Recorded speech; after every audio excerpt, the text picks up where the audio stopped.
Bonsoir frérot, bonsoir sœurette et bienvenue à toi dans cette petite vidéo. Comment vas-tu aujourd'hui? Eh bien écoute, pour ma part, je retire ce bracelet et pour ma part ça va très bien. Oh putain, je l'ai explosé. Écoute, oui, ça va très bien, mais depuis quelques jours, il y a quelque chose qui m'énerve sur les réseaux sociaux. C'est le nouveau challenge là, tu sais, en ce moment je suis inondé. Le 10 Years Challenge ou le 10 ans Challenge. En gros, c'est un challenge entre guillemets parce que franchement, il n'y a rien d'exceptionnel là-dedans. Hein. Mais en gros, il consiste à montrer une photo de ta face d'il y a 10 ans et de la comparer à ta face d'aujourd'hui. Pour bien montrer aux gens que t'as évolué, que t'es devenu quelqu'un de beau. Ah, c'est quelque chose qui me déprime. Vraiment, ça me déprime. C'est logique qu'une photo de toi à tes 12-13 ans est moins flatteuse qu'une photo de toi d'aujourd'hui, normalement. Je veux dire, t'étais en pleine puberté, frérot, c'est normal qu'il y a des choses qui changent. Mais tu vois, on est dans une époque où les gens veulent absolument qu'on leur dise qu'ils sont beaux, qu'on leur dise qu'ils sont belles, parce que tout tourne autour de l'image. Et donc forcément, les gens ont besoin d'être rassurés, parce qu'ils voient que des gens plus beaux qu'eux autour d'eux, dans les publicités, dans les machins, des gens parfaits, et du coup, forcément, ça a un petit impact sur la confiance en soi. Mais bon, je suis pas là pour faire une critique-analyse de la société d'aujourd'hui. Ce qu'on va plutôt faire aujourd'hui, c'est prendre ce challenge,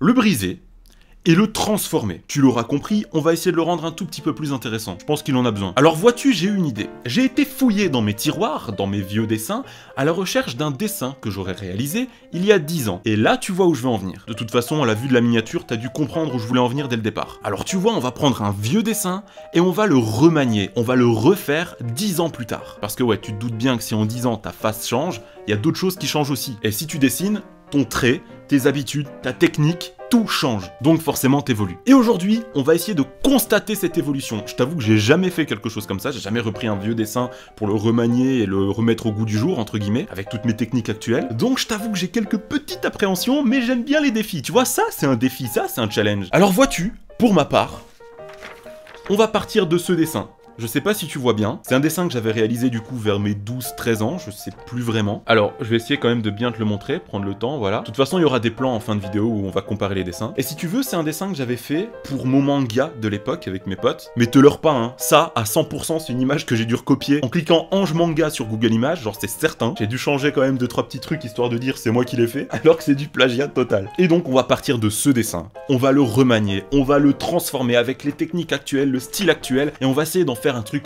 propre, tu vois. Alors je te propose qu'on arrête de parler et qu'on passe à l'action. Alors bon, comment faire pour partir d'un vieux dessin et le remanier en quelque chose d'actuel? Comme je te l'ai dit un peu plus tôt, c'est la toute première fois que je fais ça, alors je peux te dire que j'étais pas prêt. Tu vois, l'air de rien, ça fait plaisir de revenir aux bases et de redessiner ce que j'ai pu faire il y a 10 ans, tu vois, avec toutes les émotions que j'ai pu ressentir à ce moment-là. Parce que je me souviens que c'était pour créer mon propre manga que j'avais fait le dessin de base. On était un petit groupe d'amis à vouloir créer notre propre manga sans se rendre compte vraiment de tout ce qu'il y avait à faire comme travail. Alors on dessinait des petits dessins par-ci par-là sur des feuilles et on essayait d'inventer toute une histoire autour. Alors moi, tu vois, ça me fait plaisir de revenir là-dessus, et de pouvoir comparer un petit peu le résultat passé au résultat d'aujourd'hui. Ben, je t'avoue, il y a un petit côté palpitant et excitant dans l'histoire.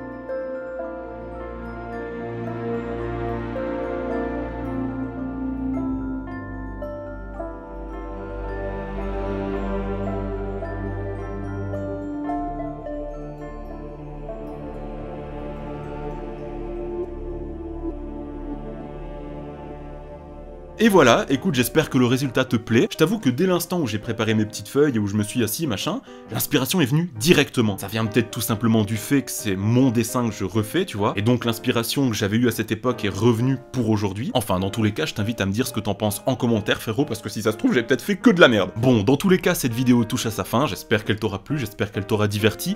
Quant à nous deux, on se dit à la prochaine pour une prochaine vidéo, et comme tu le sais, parce que je le répète à chaque fin de vidéo, mais c'est ce qu'il y a de plus important, porte-toi bien, car c'est ce qu'il y a de plus important. C'était Corbeau, ciao ciao.